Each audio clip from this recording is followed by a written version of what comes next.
Il était une fois, dans un royaume lointain, un jeune garçon nommé Moussa. Il vivait dans un petit village tranquille avec son oncle Boukhari, un homme respecté mais rusé, qui gérait les affaires familiales.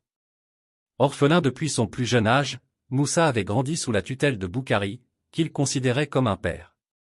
Le roi du royaume imposait des taxes lourdes à ses sujets, et Boukhari, qui avait accumulé quelques dettes d'impôts, trouva une solution astucieuse mais déloyale pour se libérer de son fardeau. Un jour, il appela Moussa et, avec un sourire calculateur, lui annonça qu'il devait se rendre au palais pour une mission importante. Ce que Moussa ignorait, c'est que son oncle l'envoyait en guise de paiement pour ses dettes, espérant ainsi se dérober à ses responsabilités. Le jeune Moussa, plein de confiance en son oncle, obéit sans poser de questions. Lorsqu'il arriva au palais, il fut accueilli par les gardes royaux et conduit devant le roi. À sa grande surprise, le roi lui expliqua que Boukhari avait transféré sa dette sur lui, le condamnant ainsi à travailler au palais pour le reste de ses jours. Moussa, d'abord abasourdi, comprit peu à peu qu'il avait été trahi par celui qu'il considérait comme sa seule famille.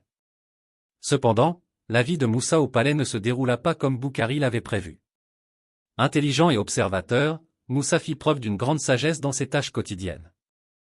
Il gagna la confiance du roi et des conseillers royaux par son dévouement et sa sincérité.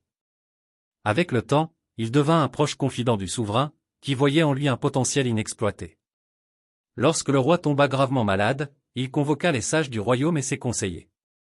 Sentant que sa fin était proche et n'ayant pas de successeur direct, il demanda conseil sur qui pourrait prendre la relève. À la surprise de tous, plusieurs voix s'élevèrent pour proposer Moussa, celui qui, jadis, n'était qu'un simple garçon envoyé pour payer une dette. Le roi, impressionné par l'intégrité de Moussa, prit une décision audacieuse, il nomma Moussa comme son héritier. Le jeune homme, autrefois victime de la manipulation de son oncle, devint roi, grâce à son intelligence, sa résilience et sa noblesse de cœur. Lorsque Boukhari apprit que Moussa avait accédé au trône, il fut pris de panique. Craignant la vengeance, il vint au palais dans l'espoir de se faire pardonner. Le roi Moussa, dans un geste de grande sagesse, l'accueillit sans colère. Au lieu de le punir, il lui accorda son pardon, montrant ainsi qu'un vrai roi n'est pas seulement celui qui gouverne par la force, mais celui qui sait faire preuve de compassion et de justice. Ainsi, Moussa régna avec sagesse et bienveillance, transformant le royaume en un lieu prospère et harmonieux.